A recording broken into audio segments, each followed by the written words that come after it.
Jezu cichy i serca pokornego, uczyń serca nasze według serca Twego.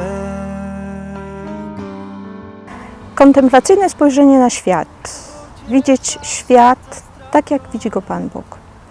Zawsze mnie fascynowało spojrzenie, że jak chcemy coś zobaczyć, to musimy zwrócić uwagę na to. Na przykład, jadąc samochodem, widzimy domy po drodze, możemy zwrócić uwagę na ogródki, na kwiaty, a równocześnie, gdy nie chcemy tego zobaczyć, po prostu nie skupiamy się na tym. Więc wiele zależy od samego spojrzenia, czy chcemy to widzieć. Myślę, że podobnie może być z takim spojrzeniem na świat i próbą zobaczenia świata, tak jak Pan Bóg go widzi. Ale zatrzymajmy się najpierw przy spojrzeniu. Pamiętam takie doświadczenie z Irlandii, kiedy miałam tam apostolstwo wolontariatu z kobietami, które były w takiej próbie wyjścia z więzienia. To, co mnie uderzyło, gdy poszłam z jedną z kobiet do ogrodu botanicznego, żeby podziwiać kwiaty, dla mnie było to coś naturalnego. Natomiast ona potem bardzo dziękowała, że pierwszy raz mogła widzieć piękno kwiatów. I później mówię, że gdy szła na spacer, właściwie dziękowała i cieszyła się za każdy kwiat. Postawa kontemplacji pomaga żyć w zjednoczeniu z Chrystusem. Sprawia, że potrafimy dostrzec Jego obecność i Jego działanie w sobie, w drugim człowieku, w otaczającym nas świecie. Życie w takiej postawie motywuje do działania i do tego, żeby doświadczenie z niego płynące prowadziło nas z powrotem ku kontemplacji, na modlitwę, by Bogu przynosić wszystko, co składa się na nasze życie i na życie osób, z którymi spotykamy się każdego dnia, na życie świata. Jak ten świat widzi Pan Bóg? Pan Bóg, który stwarza ten świat i który jest obecny w tym świecie. Pan Bóg, czytamy w Biblii, widział, że wszystko było dobre.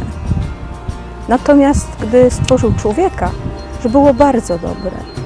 A więc patrząc na świat, widzimy to piękno stworzenia. Piękno, które zachwyca. Ale z drugiej strony nie można też nie widzieć braku piękna.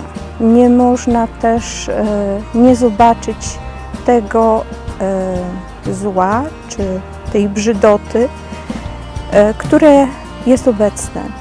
I teraz jak na to spogląda Pan Bóg?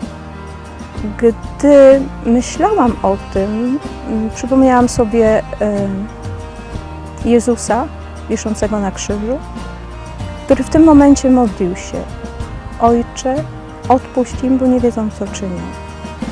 Dla mnie spojrzenie Pana Boga na świat zakłada to spojrzenie przez pryzmat ofiary Jezusa, który oddaje swoje życie za każdego z nas.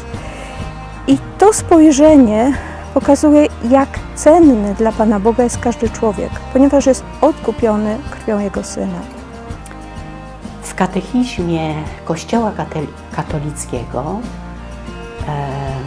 jest taka definicja, która mówi, że kontemplacja to jest spojrzenie wiary utkwione w Jezusa, że Jego spojrzenie oczyszcza naszą duszę, że światło Jego spojrzenia oświeca nasze serce i uczy widzieć wszystko w świetle Jego prawdy i Jego współczucia dla każdego człowieka. W encyklice Laudato Si papież Franciszek dopowiada, że również Matka Natura potrzebuje współczucia. Zachęca do postrzegania świata stworzonego jako dzieła Boga.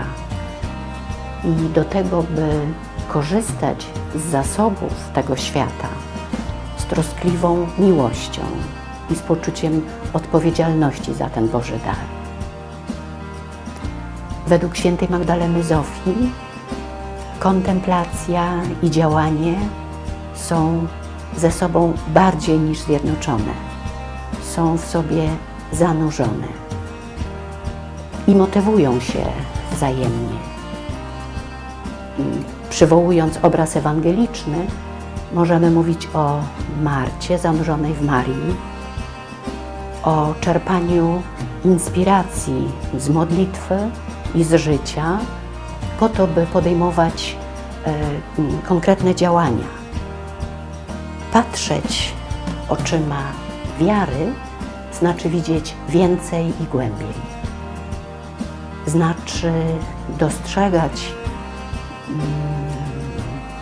historię ludzkości przez pryzmat Boga. A więc muszę powiedzieć, że patrząc na świat w ten sposób, patrzę na świat z nadzieją. Jeżeli mowa o nadziei, byłam zawstydzona wiarą Filipińczyków, którzy nie mają dosłownie nic, natomiast każdego dnia dziękują Panu Bogu za to, że przeżyli, że mieli co jeść, że ułowili wystarczająco ryb, żeby wyżywić rodzinę. Za to wszystko dziękowali Panu Bogu i prosili z nadzieją, że Pan Bóg zatroszczy się o nich następnego dnia. A więc dla mnie patrzeć na świat i próbować zobaczyć go tak, jak widzi go Pan Bóg, jest to właśnie takie spojrzenie serca, że przez to, co widzę jako fakty, przez zło, które krzyczy, zobaczyć dobro, zobaczyć nadzieję. Antoine de Saint-Exupéry powie, że najważniejsze jest niewidoczne dla oczu. Najlepiej widzi się sercem. Myślę, że mogłabym sparafrazować te słowa mówiąc: najlepiej widzi się oczyma wiary. Jezu cichy i serca pokorne.